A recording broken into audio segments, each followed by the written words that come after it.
사랑과 은혜 하나님, 오늘도 주님의 은혜가 있기에 아침에 눈을 뜨며 하루의 시작을 하나님의 말씀과 함께 할 수 있음을 고백합니다.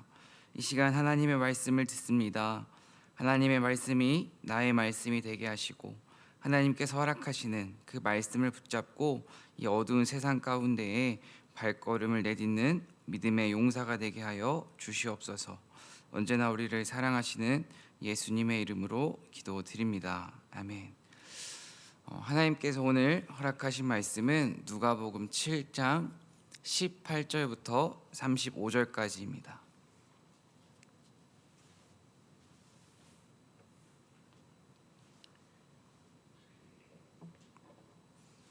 누가복음 7장 18절부터 35절까지를 교독하도록 하겠습니다.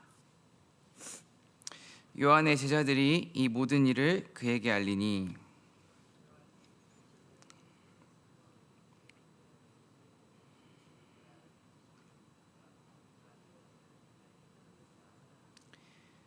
그들이 예수께 나아가 이르되 세례 요한이 우리를 보내어 당신께 여쭈어 보라고 하기를 오실 그이가 당신이 오니이까 우리가 다른 이를 기다리오리이까 하더이다 하니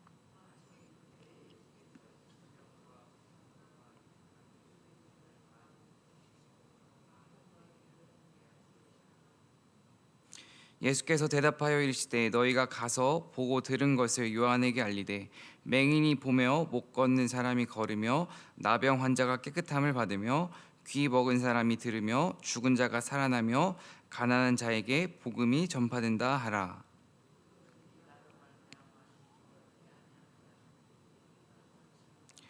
요한이 보낸 자가 떠난 후에 예수께서 무리에게 요한에 대하여 말씀하시되 너희가 무엇을 보려고 광야에 나갔더냐 바람에 흔들리는 갈대냐.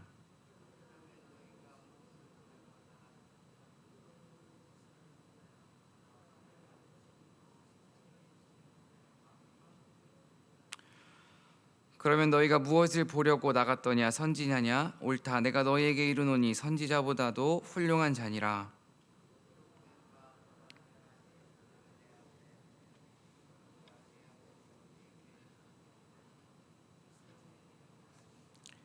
내가 너희에게 말하노니 여자가 낳은 자 중에 요한보다 큰 자가 없도다. 그러나 하나님의 나라에는 극히 작은 자라도 그보다 크니라 하시니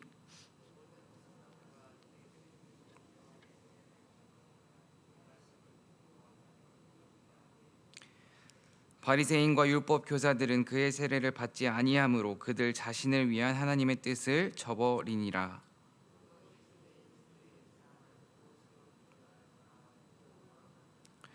비유하건대 아이들이 장터에 앉아 서로 불러 이르되 우리가 너희를 향하여 피리를 불어도 너희가 춤추지 않고 우리가 곡하여도 너희가 울지 아니하였다 함과 같도다.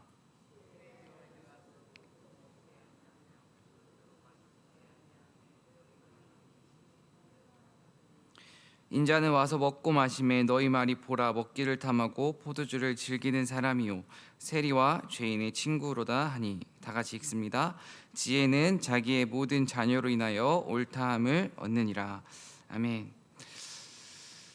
우리는 세상을 살아가면서 늘 무엇인가를 기대하며 살아가곤 합니다. 오늘보다 내일은 조금 나아지리라는 기대, 언젠가는 코로나가 사라질 것이라는 기대, 내 앞에 있는 문제가 해결될 것이라는 기대. 이러한 기대가 오늘 하루를 버텨낼 힘을 주기도 하지만 너무 큰 기대는, 그리고 잘못된 기대는, 그리고 인간적인 기대는 오히려 우리에게 실망과 낙심을 주곤 합니다. 어려움에 빠진 나라를 구해줄 인간 지도자를 우리는 늘 기대합니다. 하지만 인간 지도자를 기대하면 우리는 반드시 그 사람에게 실망하곤 합니다. 한마디로 사람에게 기대하면 실망하는 일이 큰 것 같습니다. 사람은 믿을 대상이 아니라 사랑할 대상입니다. 겉으로 훌륭해 보이고 아무리 좋아 보이는 사람일지라도 그 마음속에는 얼마나 더럽고 추악한 생각이 자리 잡고 있는지 우리는 알 수 없습니다. 우리가 이 세상을 살아가면서 믿었던 사람으로부터, 또 내가 존경했던 사람으로부터 경험했던 실망과 좌절, 분들이 아마 모두 있으리라 생각합니다. 오늘 말씀 가운데 세례 요한이 예수님께 질문합니다. 내가 기대하던 메시아가 정말 당신이 맞습니까? 지금 요한이 예수님께 이렇게 질문을 하는 이유는 요한이 예수님을 알지 못해서, 정말 저 사람이 누군지 알지 못해서 질문하는 것이 아닙니다. 요한은 예수님이 누군지 정확히 알고 있었습니다. 요한은 예수님이 이 땅에 오실 메시아라고 예언했고 선포했던 사람입니다. 오늘 요한이 이렇게 예수님께 질문하는 이유는 요한 자기 자신이 생각했던, 요한이 기대했던 모습과는 예수님의 모습이 너무나도 다르기에 답답한 마음을 품고 고민스러운 마음으로 지금 예수님께 질문하고 있는 것입니다. 오늘 말씀을 통해 예수님이 누구신지 진정 깨닫는 저와 여러분 되길 간절히 소망합니다. 그리고 무엇보다 잘못된 기대를 품고 살아가는 것이 아니라 올바른 기대를 품고 살아가는 저와 여러분 되길 간절히 소망합니다. 오늘 18절부터 23절까지는 세례 요한의 질문과 예수님의 대답입니다. 18절과 19절을 다시 한번 살펴보도록 하겠습니다. 함께 읽습니다. 요한의 제자들이 이 모든 일을 그에게 알리니 요한이 그 제자 중 둘을 불러 주께 보내어 이르되 오실 그이가 당신이 오니이까 우리가 다른 일을 기다리오리이까 하라 하매. 지금 요한은 예수님께 질문하고 있습니다. 그런데 요한이 예수님께 질문하는 시작점을 우리는 생각해 보아야 합니다. 요한은 지금 어떠한 오해로부터 질문을 시작하고 있습니다. 요한은 헤롯 일가에 대한 불의, 즉 비리를 들추어내고 지금 감옥에 있는 상황입니다. 감옥에 있기 때문에 세상에서 일어나는 일들을 직접 보고 들을 수가 없었습니다. 요한은 제자들을 통해서 세상에 있는 소식을 전해 들었습니다. 제자들을 통해서 세상의 소식을, 세상의 이야기를 듣다 보니 요한은 조금 마음에 의문이 들었던 것 같습니다. 내가 예상했던, 내가 기대했던 예수님의 모습은 저런 모습이 아닌데, 내가 알고 있었던 예수님이 이 땅에 오셔서 행하셔야 하는 사역들은 저런 사역이 아닌데 왜 이런 이야기가 들리지? 이런 이야기를 듣고 지금 마음 가운데 의구심이 생겼습니다. 그런 의구심을 품고 두 제자를 통해서 지금 예수님께 질문을 하고 있습니다. 오실 그이가 당신이 맞습니까? 당신이 지금 내가 기대하던 메시아가 아니라면 다른 사람을 지금 내가 기다려야 합니까? 제가 요한의 질문은 어떠한 오해로부터 출발한다고 했습니다. 지금 요한은 예수님을 알지 못해서 누구세요? 라고 물어보는 것이 아닙니다. 오해를 하고 있다는 것은 요한이 생각했던 것과 요한이 기대했던 것과 귀에 들려오는 예수님이 세상 가운데서 행하시는 사역이 달랐다는 것입니다. 한마디로 요한의 생각과 예수님의 생각이 달랐다는 것입니다. 세례 요한은 장차 오실 메시아를 백성들에게 소개했습니다. 예수님을 누구로 소개했는지 예수님을 메시아로 소개했습니다. 이사야 선지자가 예언한 메시아가 이분이라고 백성들에게 소개를 했습니다. 그렇다면 이사야가 말한 메시아의 모습은 어떤 모습인지 누가복음 3장 16절과 17절을 통해서 살펴보도록 하겠습니다. 제가 읽겠습니다.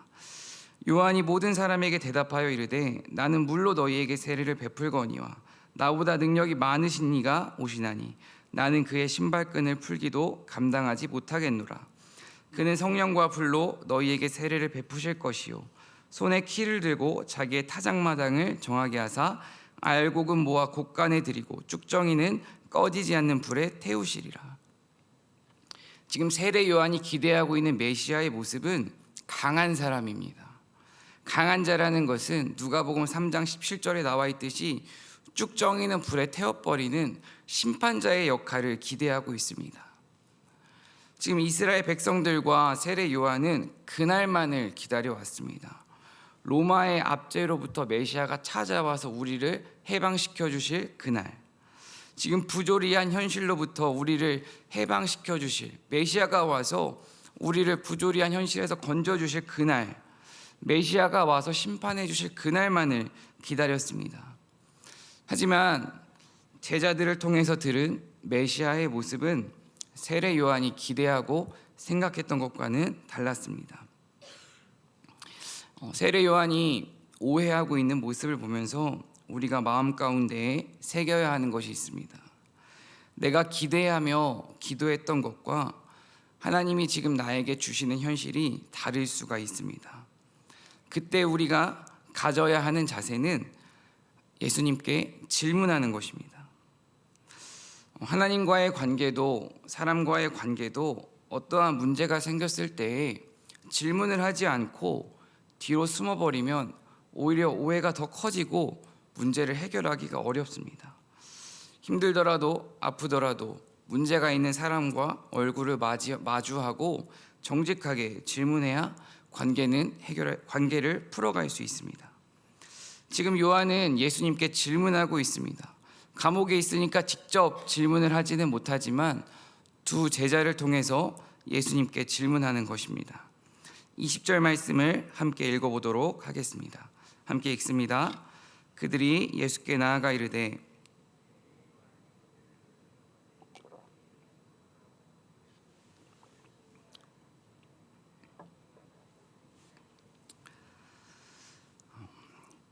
세례 요한의 질문에 대한 예수님의 대답이 22절과 23절에 이어지고 있습니다.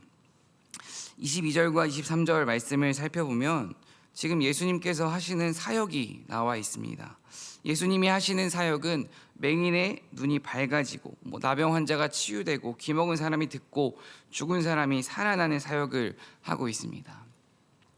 지금 누가복음 오늘 말씀 22절과 23절에 등장하는 이 사역은 이사야 35장을 살펴보면 그대로 성경에 기록되어 있는 내용입니다. 이사야 35장 5절과 6절 말씀을 살펴보면 그때 맹인의 눈이 밝을 것이며 못 듣는 사람의 귀가 열릴 것이며 그때 저는 자는 사슴같이 뜰 것이며 말 못하는 자의 혀는 노래하리니 이는 광야에서 물이 솟겠고 사막에서 시내가 흐를 것임이라. 지금 예수님이 하시는 사역 이러한 일들이 펼쳐지고 있다는 것은 이사야의 예언대로라면 하나님의 나라가 도래했다는 것을, 하나님의 나라가 찾아왔다는 것을 의미합니다.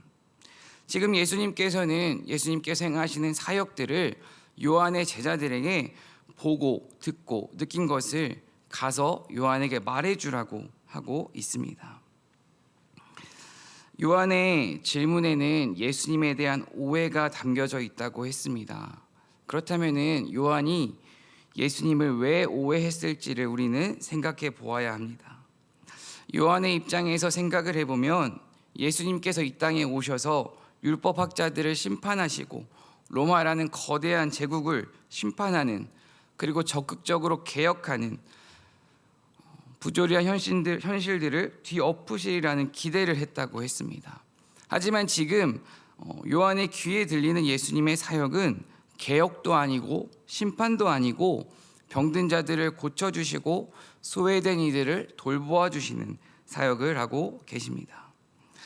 요한이 예수님을 오해하는 이유를 정리해 보면 자기 자신이 기대했던 예수님의 모습이 아니었기에 요한은 지금 예수님을 오해하고 있는 것입니다. 요한의 질문과 예수님의 대답을 통해 우리는 마음에 새겨야 합니다. 나의 기대와 하나님의 뜻이 다를 수가 있다는 것입니다. 우리는 기독교를, 예수님을, 믿음을 오해하면 안 됩니다. 요한도 예수님께서 이 땅에 오셔서 강력하게 심판하시고 벌하시는, 정말 눈에 보이게 사역을 하실 것을 기대했습니다. 하지만 예수님께서 오셔서 지금 행하고 있는 사역은 눈에 보이게 드러나게 하시는 것이 아니라 서서히 사역을 행하고 계십니다. 우리도 때로는 이러한 오해를 하는 것 같습니다. 내가 주님께 열심히 기도하면, 내가 정말 금식하고 기도하면 하나님께서 이 문제를 해결해 주시고 복을 주시겠지. 물론 예수님께서는 우리의 문제를 해결해 주실 수 있는 분입니다. 하지만 당장 문제를 해결해 주시는 것이 나의 기대일 뿐 하나님의 뜻이 아닐 수도 있다는 것을 우리는 기억해야 합니다. 정말 우리가 믿음 생활을 하면서 문제가 해결되기만을, 고통이 사라지기만을 기도하는 것이 아니라 이 문제를 통해서, 이 고통을 통해서 내가 회개해야 할 것을 깨닫고 하나님의 마음을 알아가는 성숙의 기회로 삼게 해달라고 기도하는 저와 여러분 되길 간절히 소망합니다. 24절부터 35절까지는 세례 요한에 대한 예수님의 판단입니다. 먼저 24절과 28절 말씀을 살펴보면 세례 요한의 제자들이 이제 떠난 후에 예수님께서는 무리에게 지금 세례 요한에 관해 가르치십니다. 예수님은 세례 요한을 선지자보다 더 큰 인물이라고 말씀하시고 구약 성경을 통해서 세례 요한의 정체를 이제 앞에서 길을 준비하는 사람이라고 말씀을 하십니다.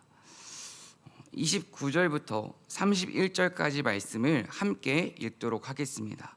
함께 읽겠습니다. 모든 백성과 세리들은 이미 요한의 세례를 받은지라.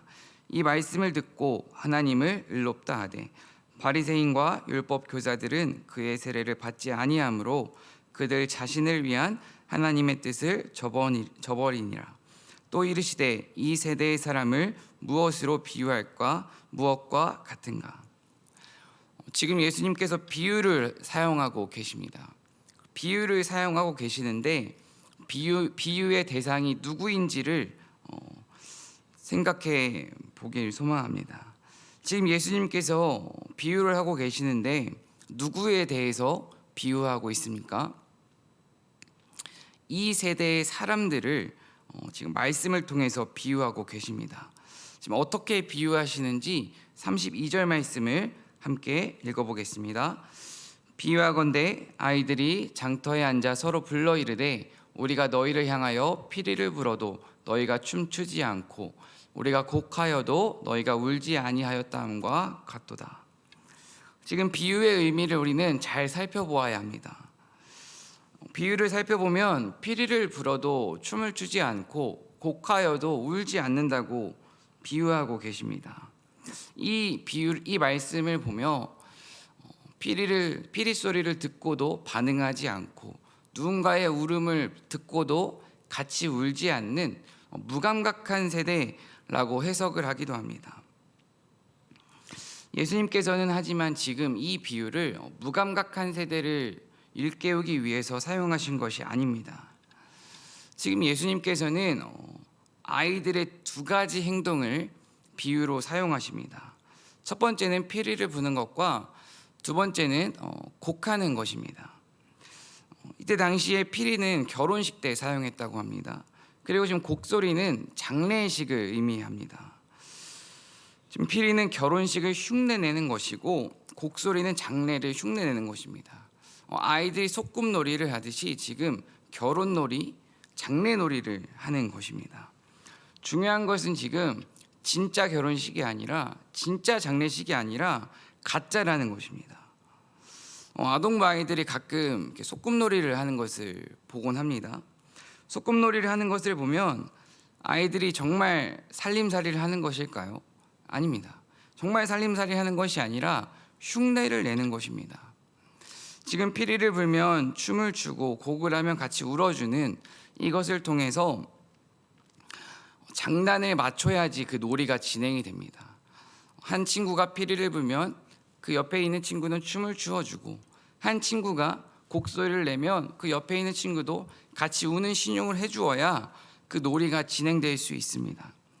놀이가 잘 진행되기 위해서는 같이 춤을 추어주고 같이 울어주는 장단을 맞추어야 합니다. 33절 말씀을 한번 같이 읽어보도록 하겠습니다. 세례 요한이 와서 떡도 먹지 아니하며 포도주도 마시지 아니하며 너희 말이 귀신이 들렸다 하더니, 지금 세례 요한은 떡도 먹지 않고 포도주도 마시지 않습니다. 이게 어떤 의미냐면 세례 요한은 그 장단을 맞춰주지 않았다는 것입니다. 이 비유를 예수님께서 사용하신 이유는 세상의 소리에, 세상의 장단을 맞추지 말라는 것입니다. 세례 요한은 세상의 소리에 장단을 맞추는 사람이 아니라 하나님의 말씀에 장단을 맞추었던 선지자였습니다. 예수님도 마찬가지입니다. 예수님께서도 세상의 소리에 장단을 맞추셨던 분이 아닙니다. 세상의 소리에 장단을 맞추고 사람들의 기대에 부응하기보다 하나님의 말씀에 장단을 맞추고 하나님의 기대에 부응했던 분이 바로 예수님이십니다. 34절에 예수님의 사역에 대해서 구체적으로 나와 있습니다.